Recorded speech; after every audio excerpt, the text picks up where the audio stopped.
I've got this pile of sketchbooks that I haven't looked at in years. These contain notes from books I've read, podcasts that I've listened to, notes from my own project that I've been working on over the years. But for the most part, when you look at any of these, you have no idea, I have no idea what's on the inside of them. Today I would like to change that. Hello and welcome to Verbal to Visual. I'm your host, Doug Neill, and I've recently realized one area of focus for my work thanks to the book Thinking in Systems by Donella Meadows, a book that I will be sketching out before too long. This is a book about systems thinking, and for a while now, I've seen quite a bit of overlap between the world of visual thinking, where we sketch things out as a learning, problem-solving, and storytelling tool, and the world of systems thinking. What we do as visual thinkers is sketch out the systems that are relevant to our lives. In a section of this book titled, Expose Your Mental Models to the Light of Day, Meadows writes, "Remember always that everything you know and everything everyone knows is only a model. Get your model out there where it can be viewed. Invite others to challenge your assumptions and add their own. Instead of becoming a champion for one possible explanation or hypothesis or model, collect as many as possible." That's what I want to do. I want to collect as many models of the world as possible so that as I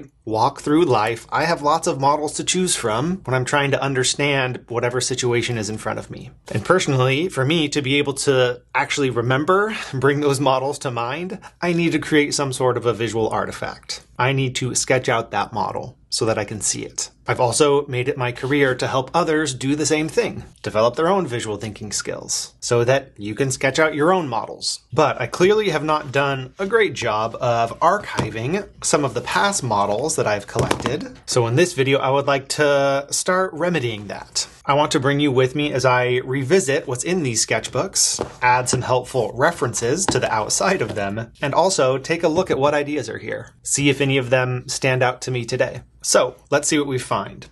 I've got a couple of whiteout markers because I'm planning to use one or both of these to add what might be a sort of index to the outside of each of these sketchbooks. I'm hoping also to be able to roughly number them in the order in which they were filled. I don't think I've dated all of my work here, so that might be a bit of a challenge. I will have to guess sometimes, but I would like to store these in chronological order so that then, if I want to, I can continue adding to this series of sketches that live in these small moleskin notebooks.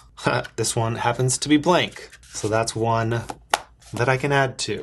I started picking up these moleskin notebooks thanks to the book, the Sketchnote Handbook by Mike Rohde, one of my early introductions to the world of visual thinking. And for a while, I kind of copied or tried on his style and his materials at the time, and I think still to this day, Mike uses sketchbooks like this. He also went on to create his own sketchbook, the Sketchnote Idea Book. So for me, these sketchbooks also represent kind of the early days of me entering the world of visual thinking, and I'm kind of curious to see what we find here. So let's start by trying out these Bic whiteout shake and squeeze correction pens. I think these two are the only ones that already have a little bit of a label on them. We'll come back to those. Let's just start with this one. I want to have a place up here. Hopefully it's a big enough circle. I want to be able to number each of these sketchbooks, hopefully in chronological order. That's what that's for. Let's see what we've got in here. The Sketchnote Skill Building Notebook.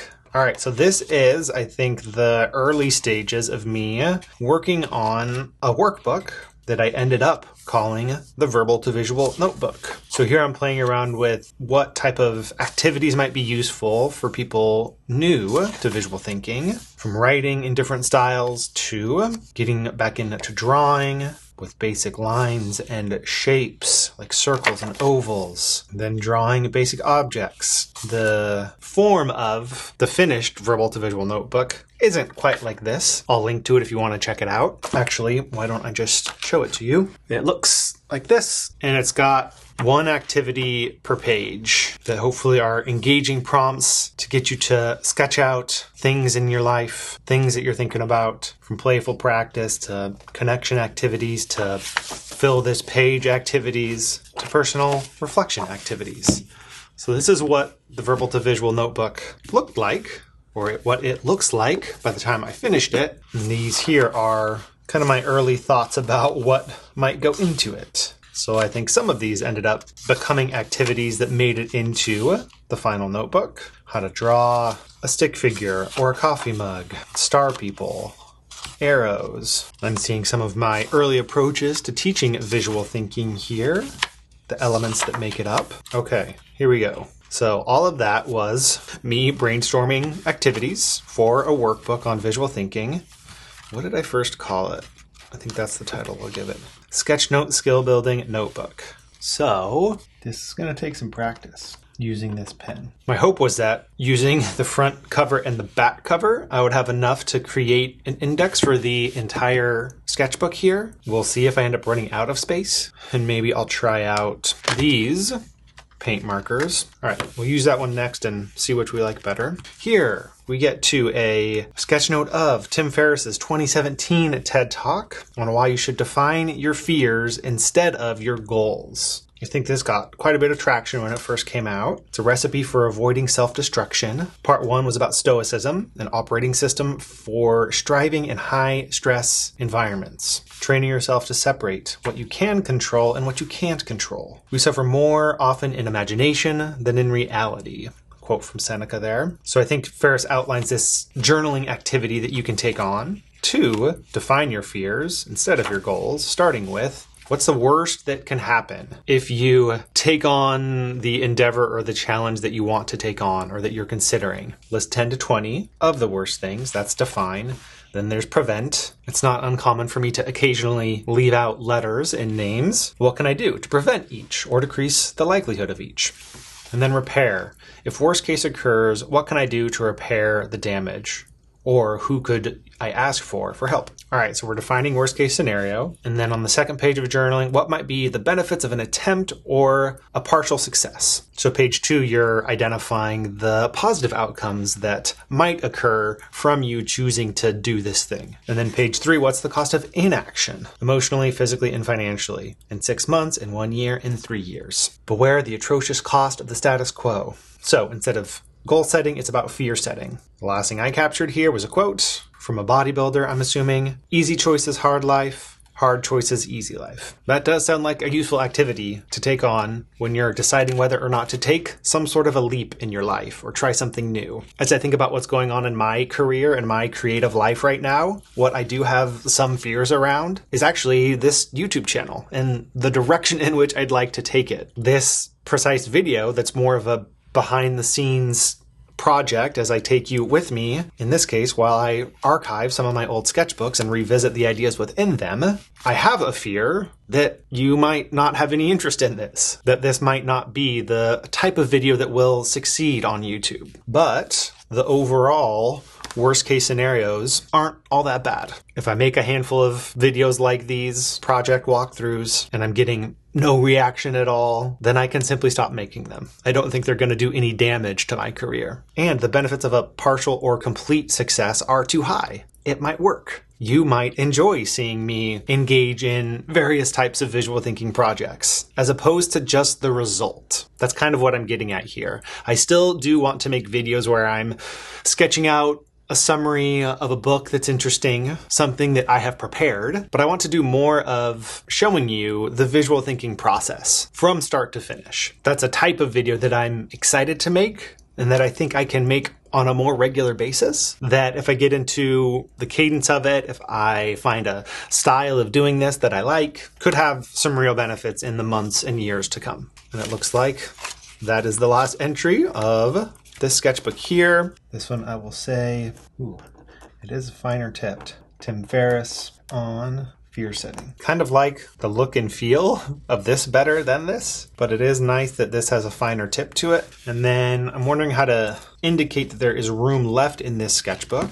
Maybe I'll just write the next number. Yeah, I don't think I like how that feels. Whoa, and that's too much. All right, I'm gonna leave that one. One down, 20 or so to go. Let's go back to this guy. Space for the number. All right, and here are my notes on the Sketchnote Handbook by Mike Rohde. So here I'm sharing some of my favorite ideas from Mike's book, kind of a A versus B contrast frame here, a banner with the suggestion to just keep drawing. There's someone, I think a different person that Mike references, who covers up their quote unquote mistakes with a little heart balloon and encourages us to find our own playful image to cover unfixable mistakes, to experiment with type. If you're running out of time, get the first couple of letters of the word and then leave the rest blank for later if you're in a real-time sketchnoting situation. I made a note that I need to incorporate more dividers. And is that as far as I got? Apparently this was, I was going to capture some notes from probably a podcast with Malcolm Gladwell that I didn't end up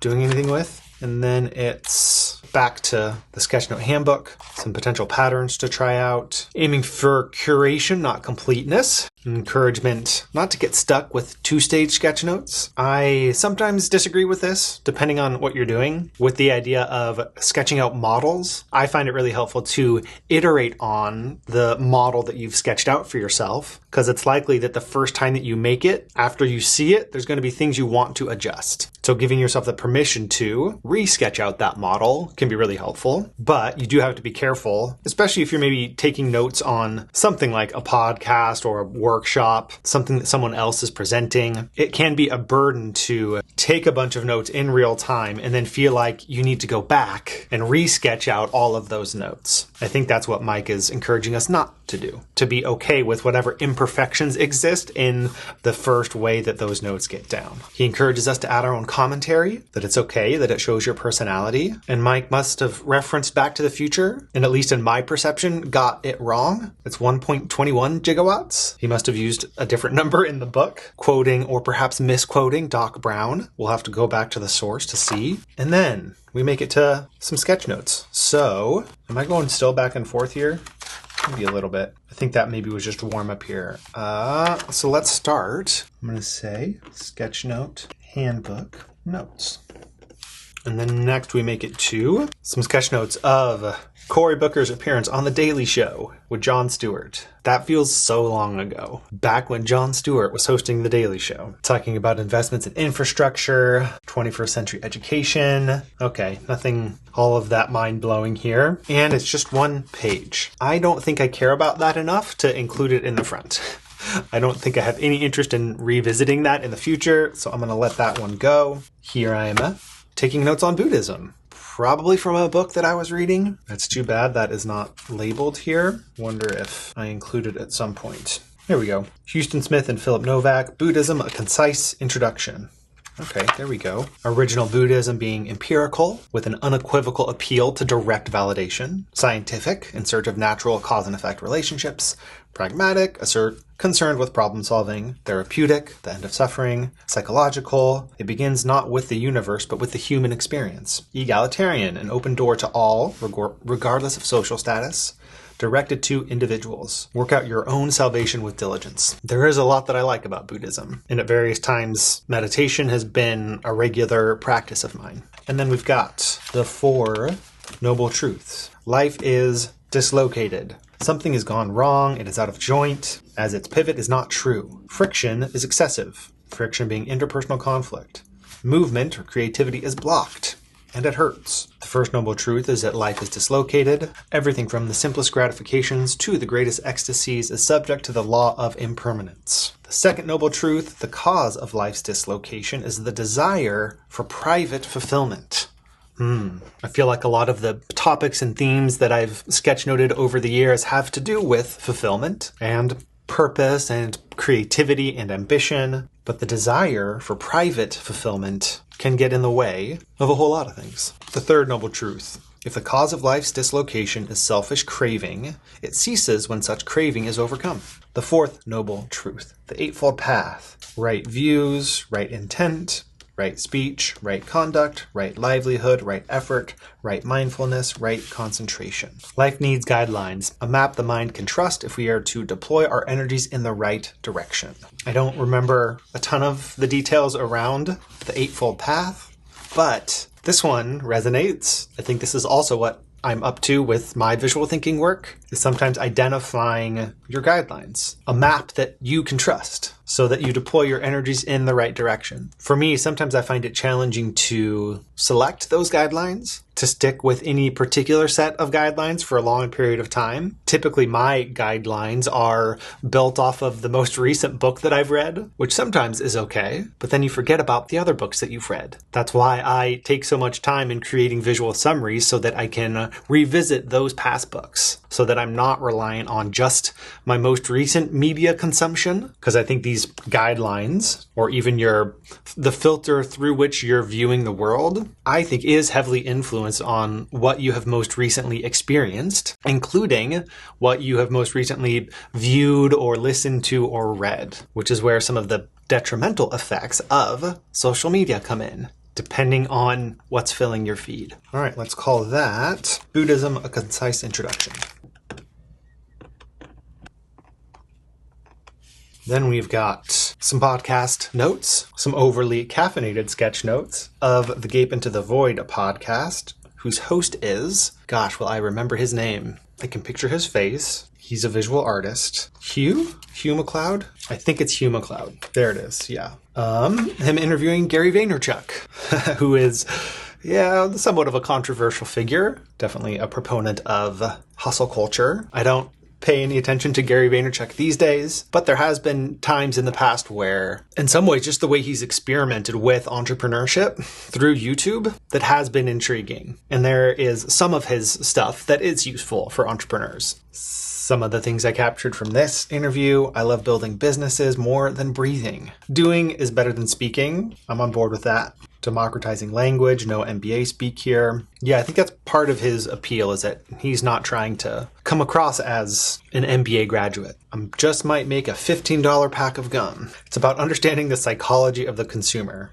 At the end of the day, it's moving stuff that matters. Okay, here we get a date here. That's helpful. December 17th of 2012. I think I do remember the exact coffee shop I was in when I took these notes. It's a coffee shop called Anna Bananas in the neighborhood of St. John's in Portland, Oregon. Why I remember that, I don't know. But that's an interesting thing about taking visual notes, is that when you're this engaged in the thing that you're listening to, you're sketching things out, you're processing, the environment that you're in also gets mapped to that experience, to these notes. So for this one, I will say Hugh McLeod, Gaping Void is a cool project that at one point I was paying attention to daily. Hugh has done a bunch of creative visual thinking projects, one of which was, I think, a daily email series. Who knows, it could still be going on. But his visual thinking work was fun to pay attention to. Hugh McLeod and Gary V. Next, we get to a book. Let's see what this is. This book is about how inner work can help teachers connect with their students. So I think this is the book by Parker Palmer, The Courage to Teach. I think I've got a whole section of notes on that book. Just a handful.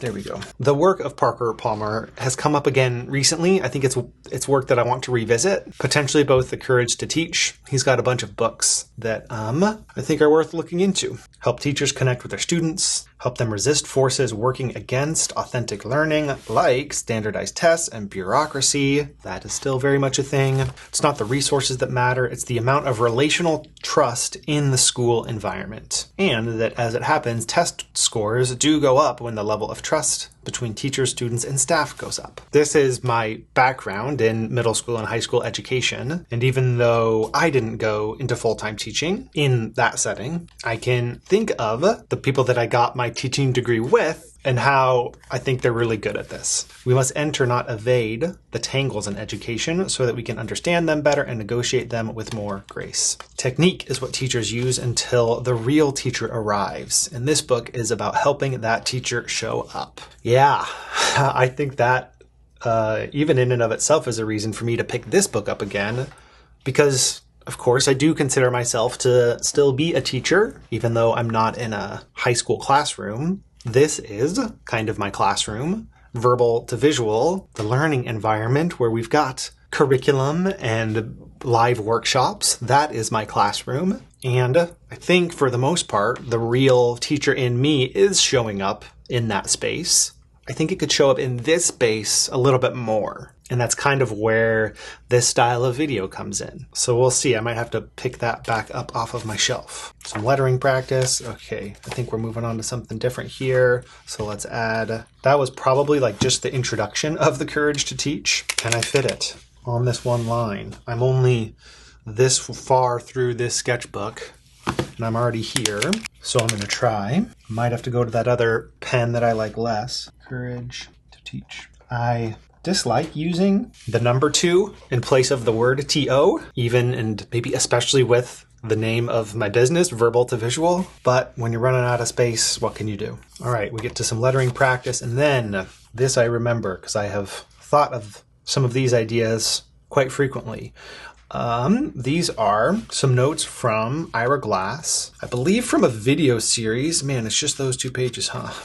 All right, I might have to switch to my other pen for the back because I've got a lot of other things here. I'm pretty sure this is from a series of videos, interviews with Ira Glass, 2 or 3 episodes, I want to say, from at this point, probably like 20 years ago. Ira Glass is the host of This American Life, a radio show on NPR that then, once podcast became a thing, became a very popular podcast. And I think he helped to set the tone of what journalistic podcasting now sounds like. So he has a lot of storytelling experience. And he says, looking for great stories takes just as much time as the writing does. Where do you find great stories? Not enough gets said about the importance of abandoning crap. This is the second video that I have attempted to record in this kind of behind the scenes project development style. The first one, I think, was crap once I got to editing it, so I abandoned it. This one, I hope not to. Failure is a big part of success. I think I added be like Mike because of that commercial with Michael Jordan where he says, I have failed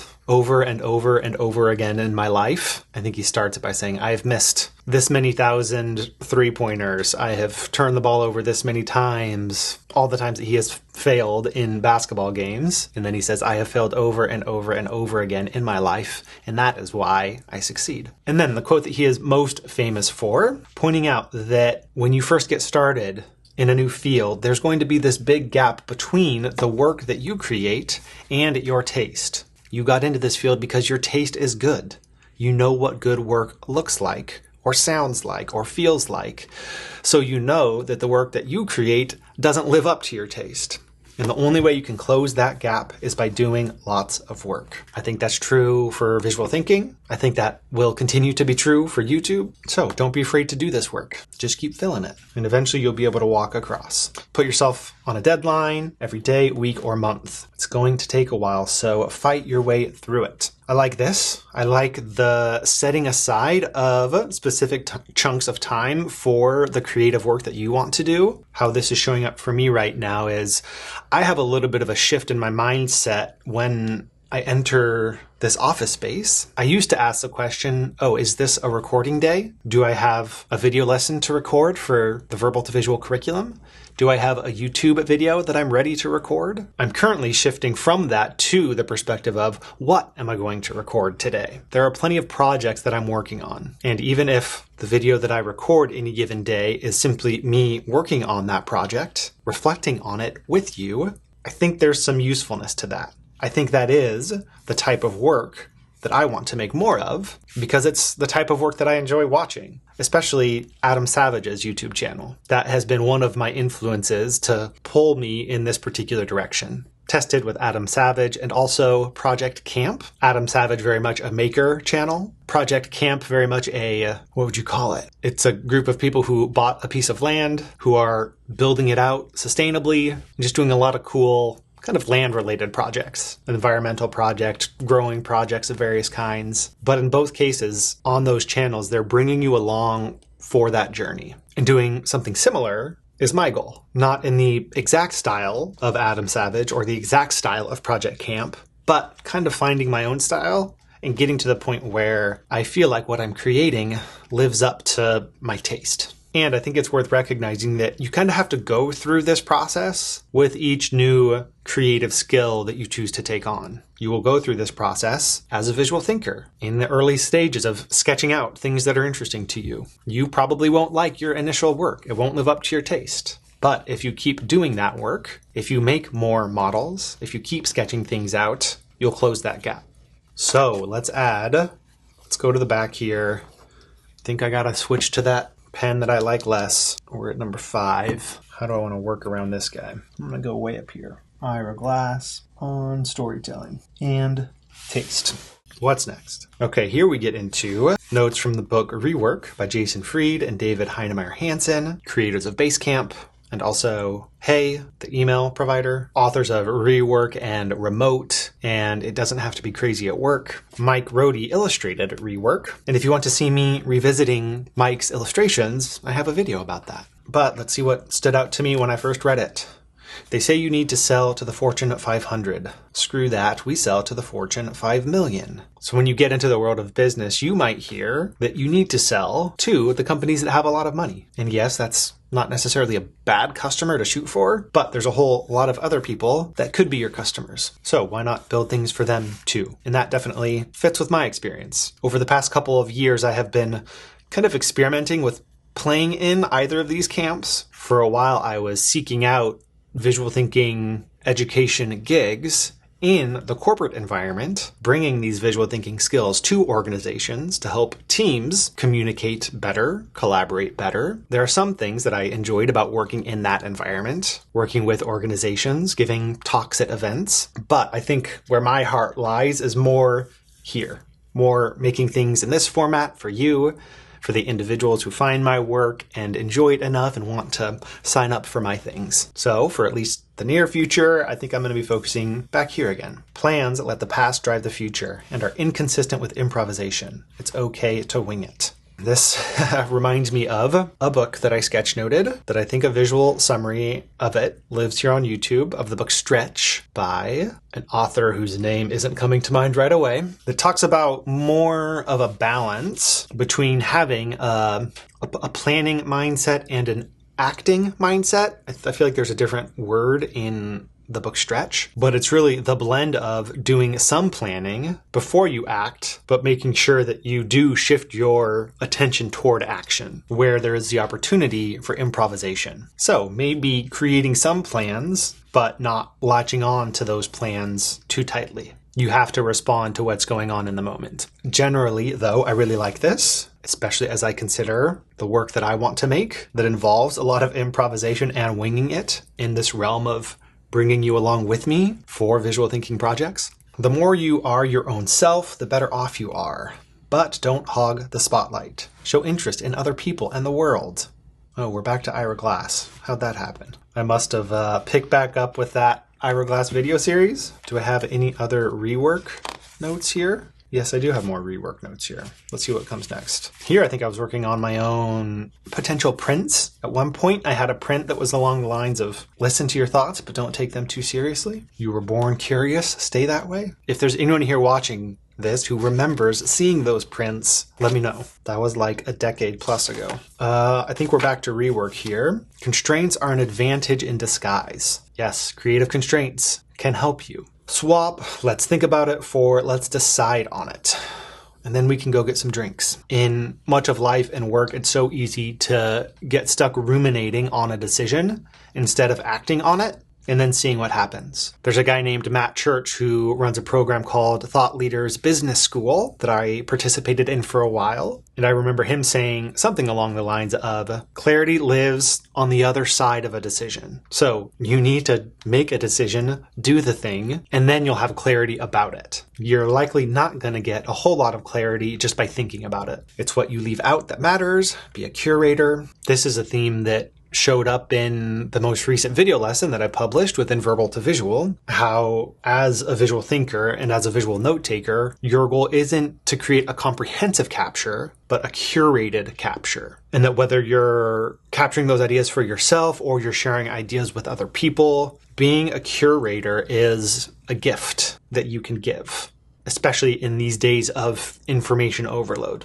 They encourage you to sell your byproducts. What are the byproducts of your work, of your business? In some ways, that's a little bit of what I'm doing right now. Since I want to do visual thinking work every day, why not simply record myself doing that work and put that out there? I'm not exactly selling a product here, but I am making a product in the form of a YouTube video. Get the chisel out and start making something real. Anything else is a distraction. Absolutely. Back to that Ira Glass quote, maybe a different form of it. Difference between mediocre art and great art is doing lots of work. Where I am, where I want to be, how to get there.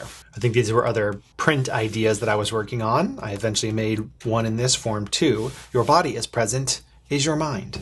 Getting back to that Buddhism mindfulness there. Back to notes from Rework here. Find your alone zone, then shut up and get to work. I think I remember where I was when I took these notes. It was pretty early in my transition from substitute teaching to full-time visual thinking work. At the time I was doing freelance work. I was starting to build educational materials, but I remember how tricky it was to make that transition from when you have someone else structuring your day. I had substitute teaching jobs to go to, maybe sometime in the morning before them and a coffee shop visit after it to get my own work done, but I had the structure of that day to then enter this complete freedom where you have to decide how to spend your time each day. And I remember finding some solace in this advice here.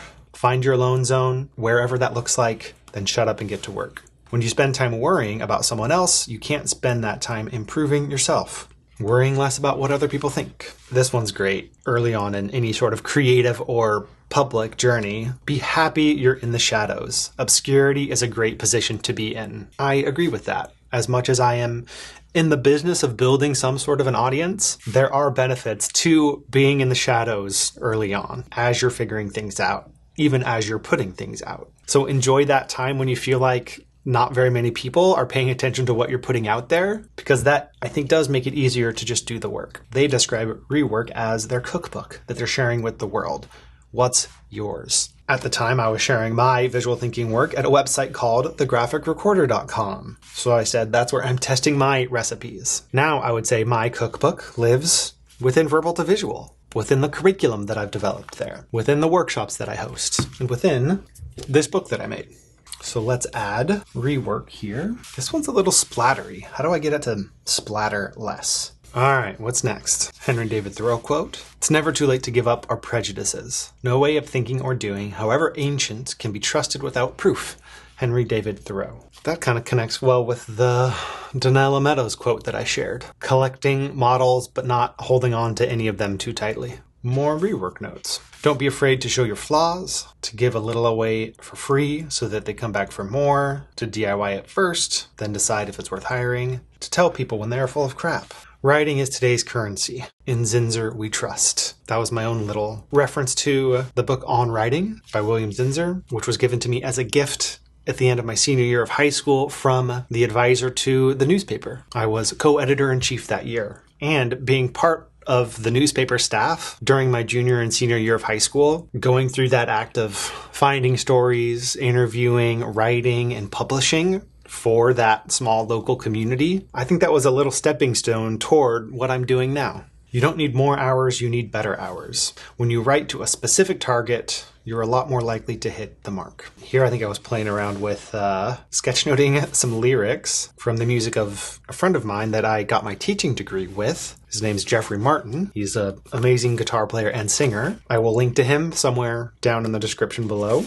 Here's maybe just one page of notes from Hero Dreams of Sushi, which is a great documentary, I think on Netflix, about craftsmanship. Once you decide on your occupation, you must immerse yourself in the work. You must dedicate your life to mastering your skill. I remember being inspired and motivated by that documentary. I think I was in a documentary kick because I then watched Indie Game, the movie. Don't remember a ton from this one. Here we go. Movies I've watched in the past 48 hours. Hero Dreams of Sushi, Indie Game, the movie, First Position. If I'm not prepared to develop mastery in something, I only have myself to blame. I feel like I have worked toward some degree of mastery in the world of visual thinking. Here, I'm describing my passion as illustrating ideas, maybe describing its value to others, putting your mind and your heart in the right place at the right time. I think I just want to add the Hero Dreams of Sushi as a reference back here. And then let's see if we can get to the end of this sketchbook pretty soon here. Build something that people want and then give it to them. Value means helping people. Be not simply good, be good for something. Henry David Thoreau. I think I was playing around with potential print quotes some single ideas. Fill a moleskin. Decide what is worth publishing. Publish those things. I think I have shared at least some of these sketches on thegraphicrecorder.com, which is now a defunct site. So I'm not sure if those sketches actually live anywhere on the internet anymore, which is another reason why I wanted to work through my sketchbooks here so that at least they live in this format. Every creative act is an experiment. If you don't conduct it, what can you learn? I think that was a print idea. All the bad days have two things in common. You know the right thing to do, but you let somebody talk you out of it. That's a good quote. And more often than not, the somebody that talks you out of it is yourself, at least in my experience. Every morning, set aside 45 minutes without internet access to improve your business by initiating, not responding. Your time is limited. Don't waste it living someone else's life. I'm curious where some of these ideas came from. Here's some icon practice using the Noun project, which was probably new to me then.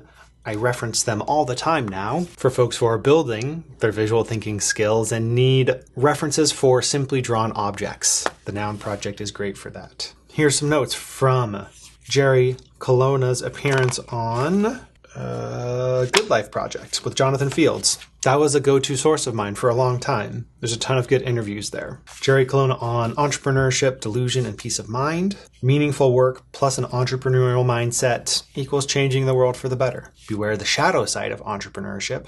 Infusing emotion into your product. I think that's something you want to do. That also makes it tricky. When you put yourself or your emotion into the work, then dealing with how it is received can affect you in more ways than you might expect. Know what you are doing and why you are doing it. Radical self-inquiry. Meditation or email. What are you going to start your day with? We have to use these tools responsibly. Stop, pause, and then go. To live a good life means integration of the various aspects of life. Integration is also what I want to do with this project here. This particular style of video. Integrating the work that I'm doing into the community building around that work and the marketing of that work. So let's add, splatter all over the place.